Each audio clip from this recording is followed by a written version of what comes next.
After sending the text, the siblings joyfully walked home, laughing and chatting. Meanwhile, in the new recruit training camp in the Eastern Military District, it wasn't so joyful for Ming, who was exhausted from a day's training. He was not heading back to his dormitory like everyone else. Instead, he was seen washing clothes with cold water. What's worse is that he isn't washing his own clothes, but doing laundry for someone else. Suddenly, a tall and burly recruit walked in and kicked over his wash basin, spilling water everywhere. The recruit not only downplays Ming, but goes as far as calling him a fat ass. That wasn't it. The douchebag took off his socks and threw several other pairs of smelly socks onto Ming, telling him that today, Ming was supposed to do his laundry and finish it before midnight. What's happening here is obvious. Douchebag older recruit bullying new recruits. Ming looked at the soaked clothes and the garments scattered around him. He clenched his fists tightly, having heard of bullying within the military, but recently, the behavior of these older recruits had become intolerable. What made it worse was his inability to fight back. The military is a dangerous career. Thus, the military district often gives soldiers enough freedom, such as having a phone on duty. Seeing Ming's lack of response, the older recruit kicked the basin aside again, but at that moment, Ming's phone began to vibrate with a new message alert. It was no other than Lu Sheng. Ming was both surprised and stunned. The next second, he excitedly opened the messages to find a brief message from his best pal Lu Sheng. It read, "You're in the Eastern Military District now, right? I'll be there soon. Wait for me," followed by an emoji. The message filled Ming's heart with warmth, instantly washing away his fatigue and the awful feeling of being bullied. With excitement, he began typing a flurry of messages to Lu Sheng, only to delete them over and over again. In the end, he simply replied with one word, "Okay." After sending the message, Ming bit his lip, struck by a sudden thought. Meanwhile, the bully who had been bullying Ming, seeing no reaction from him, decided not to continue and lost his interest. Instead, he turned around and mentioned casually that he liked the scent of a certain brand of laundry detergent and advised Ming not to use the wrong one. While humming a tune, he turned around with his hands in his pockets. Ming, glaring at the basin on the ground, then back at the towering recruit, and finally at the messages on his phone, charged at the recruit in a fit of rage. His outburst took the bully by surprise, and the two immediately grappled with each other. Ming's punches were all over the place. Other than the initial punch, every other punch was blocked by the bully. However, the bully seized an opportunity to land a blow on Ming's cheek, sending him flying several meters. Seeing Ming crashing hard to the ground, the recruit ran over and pinned Ming down, landing punch after punch on him while hurling insults. Several minutes later, he finally stood up, leaving Ming motionless on the ground. The recruit cursed once more and walked away, warning Ming he'd beat him up every time he saw him. At that moment, a seemingly nerdy new recruit watched everything unfold, emerged from a corner, hurried over to Ming, and began checking on him. Unable to lift Ming's body, he kept asking how he was doing. Seeing Ming's swollen face, the recruit let out a sigh, puzzled as to why Ming would oppose someone who is stronger than he is, and had been here for over 2 years already. End of the day, it's just a few pairs of socks to wash. Clearly, the nerdy recruit chooses to wash socks rather than stand up for himself. However, Ming thought otherwise. Even in his disheveled state, Ming managed a prideful smile, saying his best friend was the national martial scholar, and would surely be a general in the future. Ming expressed concern that being Lu Sheng's friend, if he was bowing down and being bullied into washing socks, would lead to people taking the opportunity for his mockery in the future, not wanting to disgrace Lu Sheng in any way, shape, or form. He then laughed loudly, reminiscing about their shared past growing up, and how Lu Sheng, despite attending the prestigious Divine Martial University, hadn't forgotten him. The nerdy recruit stared at him for a few seconds, then shook his head, thinking Ming had lost his mind from the beating, and was rambling nonsensically. Meanwhile, on the other side, Lu Sheng once again entered the dream realm after completing a day's training. Finding a quiet place to sit, he then summoned Ai Yi to inquire about Ming's personal records. He remembered a month ago when he last checked Ming's record, he had chosen to enroll in a regular university and lead an ordinary life. However, this time, likely due to Lu Sheng's influence, a butterfly effect occurred, changing not only Lu Sheng himself, but also the life paths of those around him. Ming was one of them this time. Ming didn't choose to go to an average university, but opted to enlist in the military. No doubt a decision fraught with danger in this era, battling beasts on the front line, where the mortality rate was incredibly high. Lu Sheng felt a surge of worry, wondering if he had inadvertently caused harm to Ming. But as he delved deeper,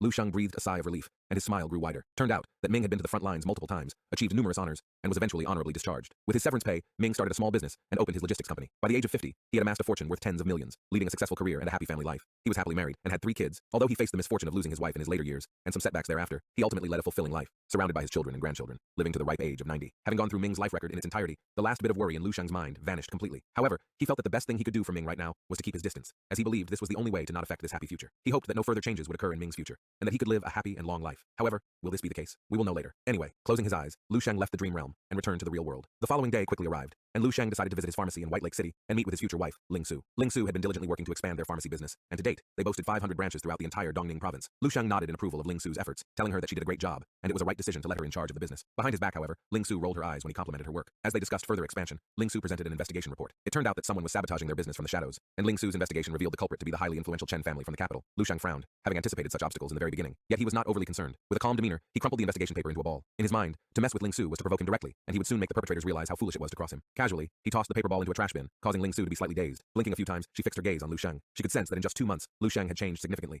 His confidence, composure, and dominance were even more attractive, making Ling Su's heart skip a beat. After a few minutes, Lu Sheng, dressed in a lab coat and carrying a box in his hand, entered the laboratory. With his psychic power, various ingredients from the box levitated and flew out. In the air, they neatly stood in front of Lu Sheng. He not only wanted to know the recent events from Ling Su, but his primary goal for the day was to formulate the latest supplement in preparation for advancing to the second stage of the immortal golden body. Quickly, he got to work. 2 days swiftly passed by. Next scene, we arrived at the World Trade International Hotel in White Lake City. Lu Sheng entered the lobby and made his way directly to the hotel front desk, intending to book a high-quality suite for the night. He was finally ready to reach the second stage of the immortal golden body to perfection. To avoid disturbances at home, he chose to rent a hotel room instead. He carried with him 120 freshly concocted supplements. As Lu Sheng was completing the check-in process, a figure approached the front desk. Judging by the scent of luxury brand perfume, the bright red nail polish, and her impressive pair of Boeing, also carrying a suitcase, it was a woman. She pulled out her bank card as well as her ID while asking for a presidential suite without hesitation. Lu Sheng sensed something and glanced sideways. Y'all must have been thinking about the pair of Boeing that attracted his attention, but obviously, that's not the case. Rather, he felt the intense blood energy emanating from the woman standing next to him, like a blazing furnace, only seen on grandmasters. The woman had blonde short hair with a tattoo on her hand, featuring the Roman numeral 9 with a sword piercing through it. Lu Sheng was slightly surprised. He hadn't expected a grandmaster to visit a small city like Whitewater City. What followed was the woman removed her sunglasses, revealing a beautiful face with long lashes over a pair of rare red eyes. The receptionist was momentarily taken aback by the blonde woman. Not only did she have an impressive physique and stunning beauty, but she appeared to be very wealthy. However, after confirming her presidential suite booking, the woman handed over her credit card with a smile. She was also humming a tune and seemed to be in a very good mood. The check-in was quickly completed, and the receptionist handed over the room card as well as the credit card, offering to have someone escort her to her room and carry her luggage. The woman, with a polite smile, waved her hands, declined the offer, and headed toward the elevator with her suitcase in hand. Lu Sheng observed the woman, finding it slightly surprising to see a grandmaster here in White Lake City.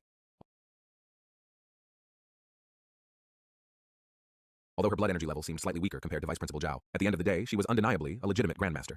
Having completed his check-in as well, Lu Sheng also approached the elevator, where they exchanged glances. The woman looked at Lu Sheng with an intrigued and seductive gaze, while Lu Sheng thought to himself that grandmasters were no longer a concern for him. However, since the woman did not appear to be a threat, he decided not to pay her any more attention and shifted his gaze away as they both entered the elevator. Inside the elevator, the woman tapped her ear lightly with a finger. Turned out, she was reporting to someone that she had arrived at her destination. After a brief pause, she chuckled and mentioned to the person on the other end that she had encountered an interesting and quite handsome young man while checking into the hotel. This also piqued the interest of the person on the other end. Taking out a compact mirror and lipstick, she began touching up her makeup while mentioning that she couldn't gauge the young man's true strength, but he seemed to be quite powerful. She even speculated that he might be affiliated with the Dark Star. Either way, that's just her speculation. The woman's visit was primarily for a vacation while deciding to complete an easy task on the side. She didn't quite care who Lu Sheng really was, however, at the thought of anyone disrupting her holiday. She let out a cold smirk after admiring her own reflection in the mirror and showing a satisfied smile. Her expression revealed a trace of bloodthirst. Perhaps half-jokingly, she mentioned she might just have to devour anyone who dared to interfere with her plans. Oof, how you want to interpret her ways of devouring is up to your imagination. Shortly thereafter, Lu Sheng located his room, and upon entering with his room card, he was very pleased with the accommodations, especially the large bathtub, which he noted could comfortably hold all his supplements. Without delay, he poured all the supplements into the tub, and scanned the room with his psychic power for any cameras, before stripping down all the way to his underwear, and stepping into the tub filled with a light golden liquid. The liquid slightly rippled as he relaxed and lay down, beginning to cultivate and absorb the energy from the liquid. As he did so, the supplements in the bath began to form a dragon shape behind him. The light golden liquid, filled with immense energy, quickly rushed into Lu Sheng's body. However, this did not cause any pain, only a profound sense of comfort for him. At the same time, Lu Sheng was not the only one enjoying a bath. In the expansive presidential suite, the sound of running water echoed from the bathroom. Not long after, the water stopped. The woman dried off her body with a towel, then draped herself in very thin clothing, displaying her impressive body. Yet instead of focusing on this, what we should be focusing on was the Roman numerals on her back. What did you think it represents? She lazily stretched out, while musing to herself that the two little mice-stealing gold mines had probably arrived in White Lake City by now. In response, she planned to deal with them swiftly before beginning to enjoy her holiday. Meanwhile, dense steam filled Lu Sheng's bathroom, and the temperature was frighteningly high. Through the mist, one could see the liquid in the bathtub gradually evaporating. With his perfect physique and rock-solid 8-packs, Lu Sheng continued to absorb the energy of the remaining liquid. At the same time, a halo was now visible behind him, indicating the completion of the second stage of his immortal golden body. He stepped out of the tub, the residual liquid tracing the contours of his muscles before slowly flowing down. Curious about his current body's strength, Lu Sheng tested it by trying to cut his arm with his spear, only to find a faint white mark that left no injury. Please, do not try this at home. Lu Sheng is a professional. Seeing the result, he concluded that not even a grandmaster using melee weapons could easily breach his defense. Evaporating the remaining liquid on his skin, he quickly got dressed while looking out the window, his body emanating powerful energy as he prepared to strive for the next level. He was getting insanely close to his goal. However, he took a deep breath to calm himself down, realizing that traditional martial artist level classifications might no longer apply to him. He was only one step away, but he wasn't ready to make that leap yet. He contemplated the disturbance his breakthrough would cause, potentially alarming even the great grandmasters. Since he had other plans in mind, he would have to wait just a little longer. Slowly opening the window, the night breeze from outside surged in, and in an instant, he jumped out from the window of the several dozen-story building. The end. Just kidding, however, please do not try this at home. At a crossroads not far from the hotel, a middle-aged man with a child hurriedly got into a taxi, urgently instructing the driver to head to the suburban area of the Western District. He appeared anxious and very tired, seemed like he hadn't slept for days. While the little girl seemed scared and hungry, however, she was very quiet, simply just clutching tightly at her father's clothes. The taxi driver, without any hesitation, nodded with a smile and started the car. The middle-aged man clearly didn't see the driver had a tattoo on his arms. If you look closely, this tattoo is identical to the one seen on the blonde woman earlier. As the taxi started moving, the man's anxiety seemed to lessen slightly, feeling temporarily relieved but still holding the little girl close in his arms. He whispered, looking out the window, "Have we finally escaped?" He then turned to the little girl, giving comforting words. After a while, feeling somewhat safer, the man nervously told the driver to stop there and offered to pay triple the fare, on the condition that if anyone asked about them, the driver should never mention having seen them. The driver didn't respond verbally, but instead gave a cold smirk, unbuttoned the top 2 buttons of his shirt, and removed what turned out to be a prosthetic face mask, revealing himself to be the blonde woman from the hotel. With a sinister smile, she said, "Finally caught the little mouse with the gold mine." The middle-aged man, holding the girl tighter in his arms, trembled all over, his face instantly turning pale with fear in his eyes. He recognized her as being from an organization known as the Loop Seal, and she was the 9th seal, but he didn't have the chance to articulate her full name. Meanwhile, Lu Sheng reveled in the thrill of his enhanced speed, leaping between buildings without even needing to use his wind-breathing technique, moving so fast that perhaps even the military surveillance couldn't capture his movements. Shortly after, he arrived at an abandoned factory on the outskirts, a place ordered to cease operations years ago due to environmental concerns, making it an ideal spot for him to conduct his tests. As he was gearing up to throw a punch, a loud noise erupted from not too far away. Extending his psychic power, Lu Sheng detected the presence of a grandmaster. At the same time, a middle-aged man, clutching a little girl in his arms, was fleeing and running as fast as he could. He had a long wound on his back that was bleeding profusely, yet he didn't slow down in the slightest. The woman was in hot pursuit behind him, slicing through massive steel barrels as if enjoying the thrill of chasing her prey. The man was constantly screaming for help while running, his voice tearing through the silence. The little girl in his arms had blood on her face. With her eyes closed, she was trembling with fear. Desperation crept into the man's mind, doubting the likelihood of anyone coming to their rescue in such a desolate place. The blonde woman, with a light smirk, seemed to enjoy watching the stumbling man trying to escape with his life. Lu Sheng, however, found the situation peculiarly timely. A middle-aged man carrying a child, running for their life in the dead of night and in the wilderness, was chased by a grandmaster. Isn't this just perfect? Not only he could be the good guy and kick some ass, and it also presented an unexpected opportunity for him to test his abilities. With a swift movement, Lu Sheng darted towards the direction of the scream. The blonde woman suddenly halted her pursuit as a figure stepped out from the shadows. Sizing up Lu Sheng, she squinted, looking at him from head to toe. Standing about 10 meters away from the woman, Lu Sheng pondered whether he could defeat a 7th-level grandmaster using nothing but his physical strength, without employing any other skills or techniques. Sang Yuan Realm, Dongwon Continent, Qingyan Sect.